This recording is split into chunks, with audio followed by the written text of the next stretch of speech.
여러분 안녕하십니까? 한중남미협회 홍보이사 이종철입니다. 오늘은 여러분들께 슬기로운 중남미 탐구생활이라는 주제로 멕시코에 관한 놀라운 사실들에 대하여 말씀드리겠습니다.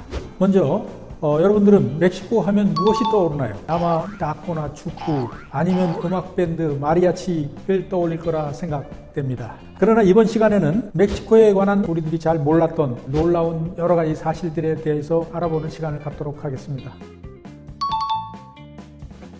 많은 사람들이 컬러 TV를 발명한 국가는 미국을 떠올립니다. 하지만 컬러 TV를 최초로 발명한 나라는 미국이 아닌 멕시코라고 합니다. 멕시코 출신 발명가인 줄리에르모 곤살레스 까마레나는 1942년 일명 색각경 검사 어댑터를 발명하여 흑백 TV를 컬러 TV로 변환하는 데 성공하였는데요. 줄리에르모가 이 어댑터를 발명했을 당시 겨우 17살의 나이였다고 합니다. 이렇게 발명된 컬러 TV는 멕시코 시티에서 1946년 처음 대중들에게 송출되었으며 줄리에르모는 이 부분에 대한 특허를 내며 세계에서 최초로 컬러 TV를 발명한 발명가로 기록되게 됩니다. 그 이후에 컬러 TV는 미국, 일본을 거쳐서 지금은 세계에서 한국이 가장 높은 품질의 컬러 TV를 생산하고 있기 때문에 우리와도 상당히 관계가 깊은 역사적 사실이라고 하겠습니다.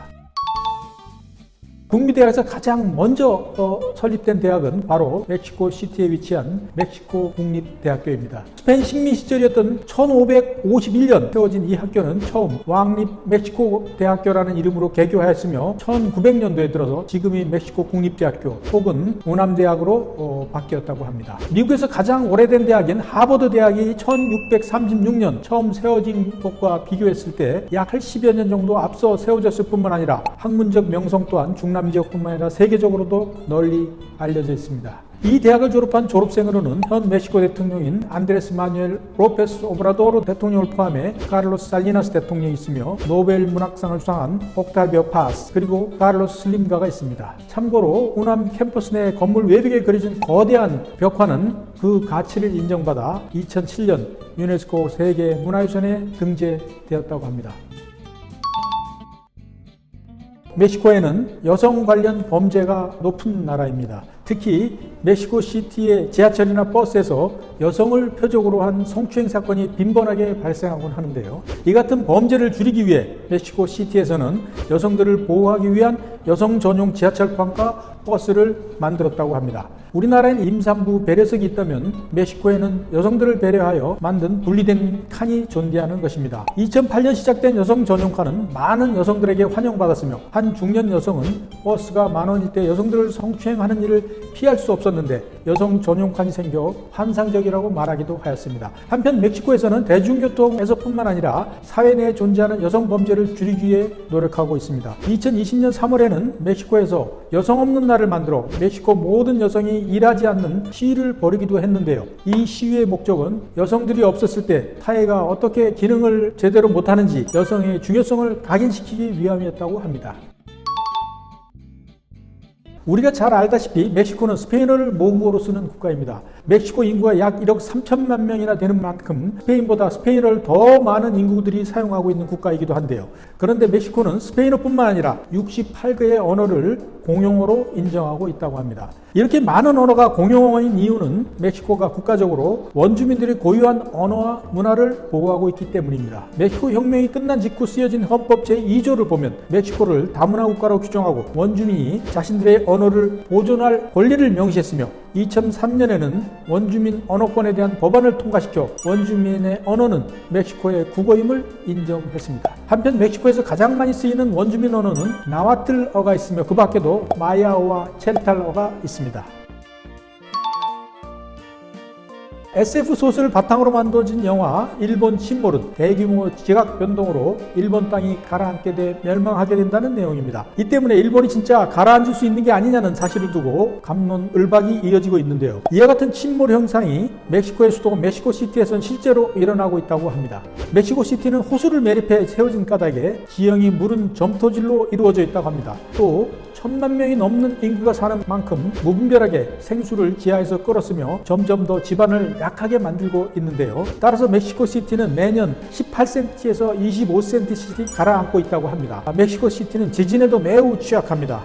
일례로 1985년 8.1의 대지진으로 만여 명이 넘는 시민들이 사망하기도 하였습니다. 이러한 현상 때문에 멕시코는 세계에서 가장 높은 곳에 있는 수도 7위로 기록되었지만 이제는 예멘의 수도 사나에 이어 8위로 내려앉았다고 합니다.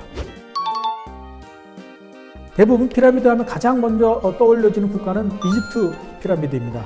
고대 이집트 왕국인 남긴 거대한 피라미드와 스핑크스는 세계 7대 불가사의 리스트에 포함되었고 어마어마한 규모 때문에 외계인이 지은 게 아니냐는 설도 있습니다. 하지만 이 이집트에 있는 피라미드가 세계에서 가장 큰 피라미드가 아니며 멕시코 촐룰라에 위치한 촐룰라 피라미드가 세계에서 가장 큰 피라미드로 기록되었다고 합니다. 촐룰라 피라미드는 가로 450m, 세로 450m 규모로 부피가 약 440만 큐빅미터인데 250만 큐빅미터 규모의 이집트 기자 피라미드보다 훨씬 더 큰 규모입니다. 이 피라미드는 기원적 약 300여 년 전부터 9세기까지 오랜 시간에 걸쳐 지어진 걸로 알려져 있으며 5대 촐룰라 지역 사람들이 믿었던 깨찰코아틀 신을 위해 지어졌다고 합니다. 멕시코는 촐룰라 피라미드 외에도 치첸이짜, 팔렌케, 테오티후아칸 같은 고대 피라미드가 남아있어 아메리카 지역의 고대 문명에 흥미있는 사람들에게 매력적인 나라이기도 합니다.